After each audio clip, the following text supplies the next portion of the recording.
Hey folks, Zach Osterman, Indianapolis Star, Mike Niziolek, Bloomington Herald Times, Indiana 74, Iowa 68. I thought, listen, time obviously will always contextualize what games mean, but Indiana, I think, it's easy to say they needed this game tonight. They had a lot of reasons, though. I think it is. Didn't you Come down, just put the on muscle, air? put it over there. Win? Put it over there. We're trying to be serious. Stop being unserious. Indiana had a lot of reasons to check out of this game. They had two starters go down with injuries. Iowa made a furious late rally, more or less capped by that frankly absurd Peyton Sandford long two in the corner with less than 3 seconds left on the shot clock. And it actually felt like it galvanized Indiana. And for the first time in a while, they played well at Illinois. Obviously, they lost. But for the first time in a while, it felt like we saw Indiana really kind of summon something collectively in itself. They finished the game on an 8-0 run. Hit free throws when it mattered. Anthony Leo was big off the bench. Gabe Cupps hit a big three. Obviously, Kel'el Ware played through clearly at least some pain to go for 23 and 10. It just kind of felt like a night where Indiana maybe learned something about itself. I think you've said that like 3 times this season. Yeah, but this was against a good team, not against like Florida Gulf Coast. Obviously, they end a 3-game losing streak. So that's the big thing. They needed a win to sort of salvage some. This has been a really hard month for them, and I think things could have gone spiraling out of control. But I don't think you could bury the lead here. This was a costly win in terms of losing Xavier Johnson with upper body injury, arm. He walked off like holding his arm like this, so it's something. Arm, elbow.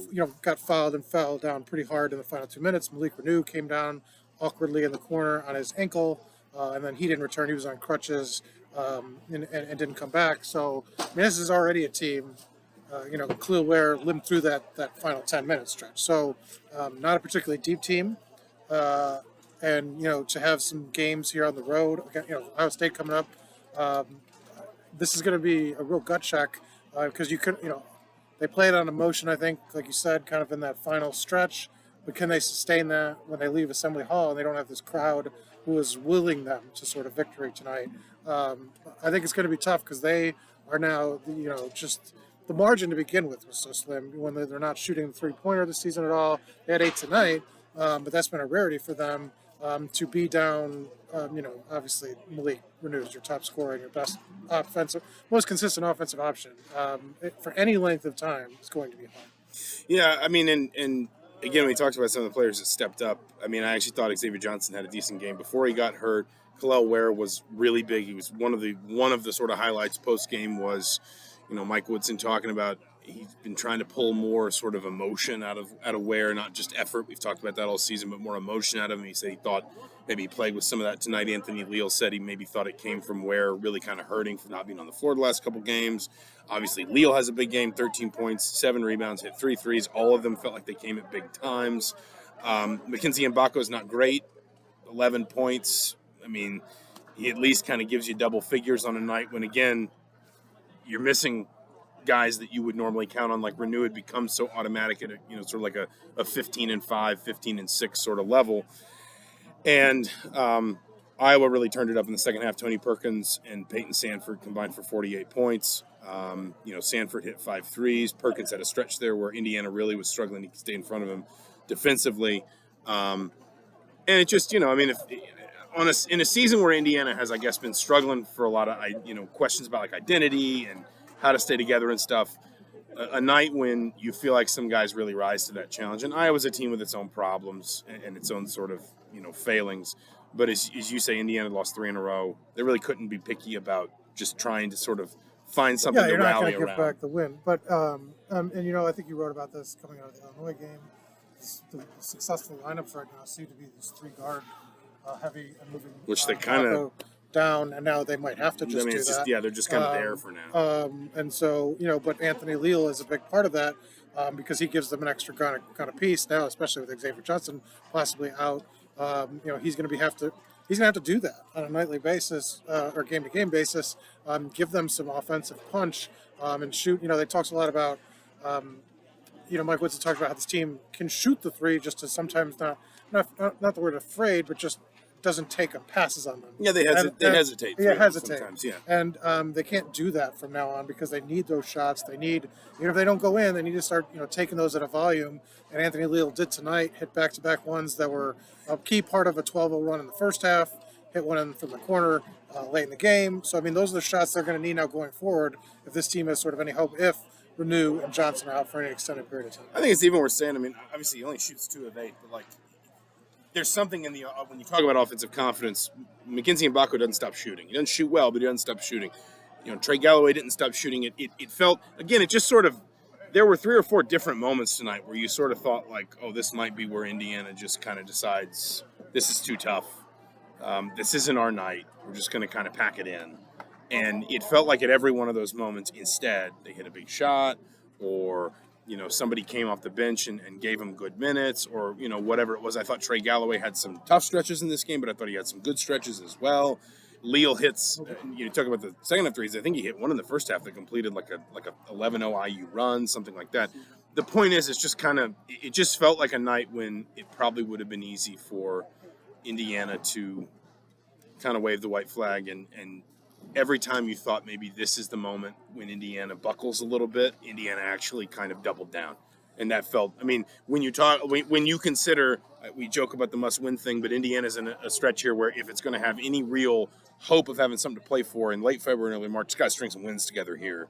So you're saying the next game? You can at least feel like maybe this team found a little bit of, I don't know, whatever term you want to use. But these moments grit, toughness, whatever. But I will say, with a sense of sort of caution, is that these moments have been fleeting and almost exclusively at home.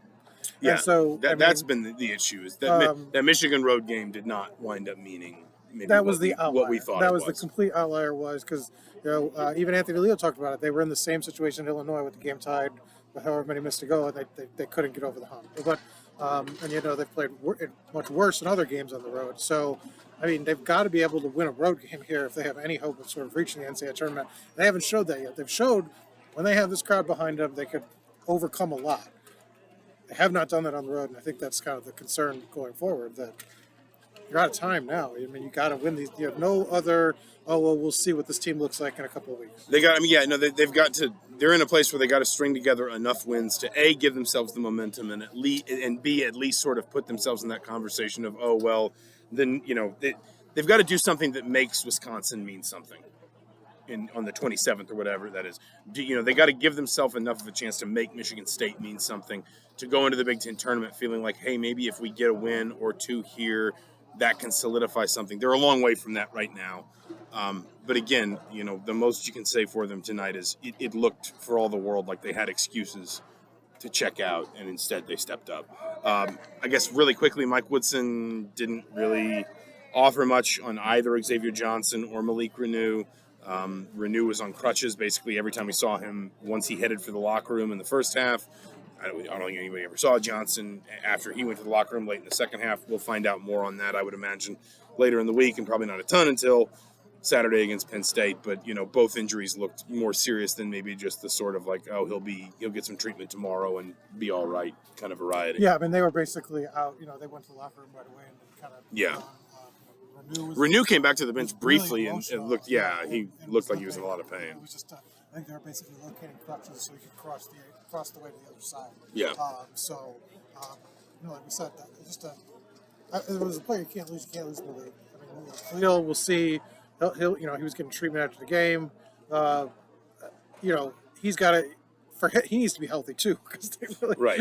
Everything. You can go with these small lineups, but you can't. You need the one big, small. right? There Yeah, needs to and be somebody. he was the focal point of the offense. He had 3 offensive rebounds and was fouled down the stretch on each one of them, and got to the free throw line. Didn't make. And it's worth saying. It's also worth saying too, and we need to wrap this up in a minute. But Indiana's faced a couple teams you can afford to go small against. Iowa's not a very big team down low, and Illinois is intentionally small. There are going to be teams going forward that will play bigger, that will try to punish you. And I'm not even talking about a road game at Purdue, which is one, if you're Indiana, you can kind of just say, hey, if we lose, we lose.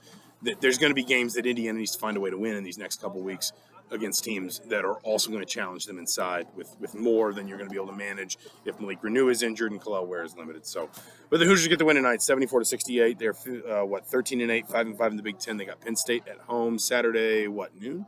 Is that a noon Saturday? A 2:00 Saturday? I think it's a Saturday afternoon game.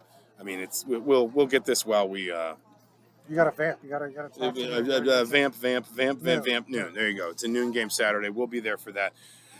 Until then, for the Indianapolis Star, the Bloomington Herald Times, he's Mike Niziolek. I'm Zach Osterman. Thank you so much for watching. Talk to you soon.